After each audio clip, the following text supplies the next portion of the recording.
श्री स्वामी समर्थ. सर्व स्वामी भक्तांचं अगदी मनापासून आपल्या चॅनलमध्ये स्वागत आहे. संक्रांतीचे 3 दिवस भोगी, मकर संक्रांती आणि किंक्रांत हे 3 दिवस कोणते हे आपण आपल्या व्हिडिओमध्ये बघणार आहोत. ते बघूया एका छोट्या इंट्रो नंतर. स्मरणगामी अशक्य हि शक्य करतील स्वामी. भोगी मकर संक्रांतीच्या आदल्या दिवसाला भोगी असे म्हणतात. भोगी हा आनंदाचा आणि उपभोगाचा सण म्हणून मानला जातो. या दिवशी सकाळी आपले घर तसंच घरासभोवतालचा परिसर स्वच्छ केला जातो. घरासमोर रांगोळी काढतात. घरातील सर्वजण अभंग स्नान करून नवीन कपडे परिधान करतात. महिला नवीन अलंकार धारण करतात. सासरच्या मुली भोगीचा आनंदोत्सव साजरा करण्यासाठी या दिवशी माहेरी येतात. कुटुंबातील सर्वजण एकत्र येऊन भोगीचा आनंदोत्सव साजरा करतात. दुपारी जेवणाचा बेतही खास भोगीचा असतो. तीळ लावलेल्या भाकऱ्या, लोणी, पापड, वांग्याचे भरीत, चटणी आणि खमंग खिचडी असा लज्जतदार खास बेत असतो. प्रथम या पदार्थाचा देवाला नैवेद्य दाखवून सर्वजण एकत्र जेवायला बसतात. दक्षिण भारतात हा दिवस भोगी पोंगल म्हणून साजरा करतात. या दिवशी इंदाची पूजा करून आप्तजनांसह मिष्टांत भोजन करण्याची प्रथा आहे. मकर संक्रांती यावर्षी सोमवार 14 जानेवारी रोजी रात्री 12:07 सूर्य निर्यण मकर राशीत प्रवेश करत आहे. म्हणून मकर संक्रांतीचा पूर्ण काल दुसऱ्या दिवशी म्हणजे मंगळवार 15 जानेवारी रोजी सकाळी सूर्योदयापासून सूर्यास्तापर्यंत सांगण्यात आलेला आहे. मकर संक्रांतीचा सण संपूर्ण भारतात साजरा केला जातो. या दिवशी दान देण्याला विशेष महत्त्व आहे. देवी पुराणातील हा श्लोक पहा. संकात्व यानी दत्तानी दव्य कानी मानवेतानी नित्य ददार्थ पुनर्जन्मजन्मनी. मकर संक्रांतीच्या दिवशी जी माणसं दान देतात आणि हव्य कव्य करतात त्या वस्तू सूर्य त्यांना प्रत्येक जन्मात देत असतो. आधुनिक काळात दान देण्याच्या गोष्टींच्या यादीमध्ये विद्यादान, श्रमदान, रक्तदान, वस्त्रदान, अन्नदान, नेत्रदान याही गोष्टींचा समावेश व्हावयास हवा. या दिवशी घरातील आणि गावच्या मंदिरातील देवाला तीळ तांदूळ वाहतात. सुगडात गहू, ऊसाचे तुकडे, हळकुंडे, कापूर, बोरं, द्रव्य इत्यादी वस्तू घालून ते दान देण्याची प्रथा आहे. मकर संक्रांतीच्या दिवशी नववधूला हलव्याचे दागिने म्हणून जावयाला तिळगुळ आणि आहेर देण्याची पद्धत महाराष्ट्रात आहे.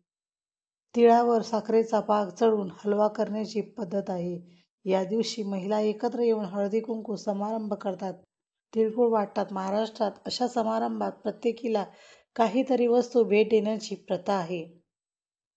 या दिवशी महिला काळे वस्त्र परिधान करतात. मकर संक्रांतीचे दिवस हे थंडीचे असतात. काळ्या रंगाचे वस्त्र हे उबदार असते. काळ्या मोठ्या रात्रीला निरोप देण्याच्या उद्देशाने असे काळ्या रंगाचे वस्त्र नेसण्याची प्रथा पडली असावी. मकर संक्रांतीचा सण हा स्नेहवर्धनाचा सण असतो.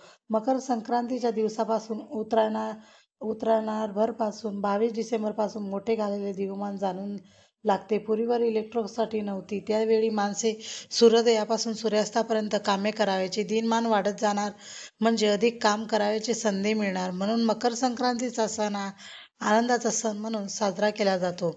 थंडीच्या दिवसात तीळ हे अधिक आरोग्यदायी असतात. फॉरगिव्ह अँड फॉरगेट हा संदेश या सणाद्वारे दिला जातो. जीवनात आनंद फुलवण्याचा प्रयत्न केला जातो. महाराष्ट्रात या दिवशी लहान मुलांनाही हलव्याचे दागिने घालून बोरस्नान घालण्याची एक प्रथा आहे. बंगालमध्ये या दिवशी काकवीत तीळ घालून तिळगुळ नावाचा पदार्थ तयार करून इष्टमित्रांना देतात. तसंच तांदूळाच्या पिठात तूप साखर मिसळून पिष्टक नावाचा पदार्थ तयार करून तोही वाटतात. मकर संक्रांतीच्या दिवशी प्रयाग इथे मोठी यात्रा भरते. अनेक भाविक गंगा स्नान करतात. दक्षिणेतही ताम्रबरणी नदीमध्ये स्नान करण्यासाठी अनेक लोक त्रिनेवल्ली जिल्ह्यामध्ये जात असतात. हिमालयाच्या सरूळ भागात या दिवशी पिठाचे पक्षी करून ते तुपात तळतात व लहान मुलांच्या गळ्यात बांधतात. दुसऱ्या दिवशी ते पक्षी कावळ्यांना खाऊ घालतात. दक्षिण भारतात हा दिवस सूर्य पोंगल किंवा पेरुम पोंगल म्हणून साजरा करतात. या दिवशी अंगणात दुधातही तांदूळाची खीर शिजवतात. खिरीला उकळी आली की पोंगल ओ पोंगल म्हणून ओरडतात. मकर संक्रांतीच्या दिवशी संक्रांती देवीने सरकारसूर या राक्षसाचा वध करून सर्व लोकांना सुखी केले अशी कथा आहे. किंक्रांत संक्रांतीचा दुसरा दिवस किंक्रांत म्हणून साजरा केला करतात. संक्रांती देवीने मकर संक्रांतीच्या दुसऱ्या दिवशी किंक्रासूर नावाच्या राक्षसाला ठार मारले आणि त्याच्या जाचातून प्रजेला मुक्त केले म्हणून हा दिवस किंक्रांत म्हणून पाळला जातो. पंचांगात हा दिवस करी म्हणून दाखवलेला असतो. हा दिन शुभ कार्याला घेतला जात नाही. या दिवशी स्त्रिया हळदी कुंकू समारंभ साजरा करतात. दक्षिण भारतात किंक्रांतीचा दिवस मट्टू पोंगल म्हणून साजरा करतात. या दिवशी गाई बैलांना स्नान घालून त्यांच्या गळ्यात फुलांच्या माळा घालतात. त्यांच्या शिंगांना बेगड लावून त्यांना सजवतात. गुरांना दुपारी गोडधोड जेवण घालून दिवसभर त्यांना मोकळे सोडतात. संध्याकाळी त्यांनी गावातून मिरवणूक काढतात. त्यानंतर नृत्य गायनाचा कार्यक्रमही केला जातो. मित्रमैत्रिणींनो, तुम्हालाही मकर संक्रांतीचे कसे वाटला व्हिडिओ मला कमेंटद्वारे कळवा आणि आपल्या चॅनलवर नवीन असल्यास लाईक करा, शेअर करा आणि सबस्क्राईब करायला मात्र विसरू नका. श्री स्वामी समर्थ.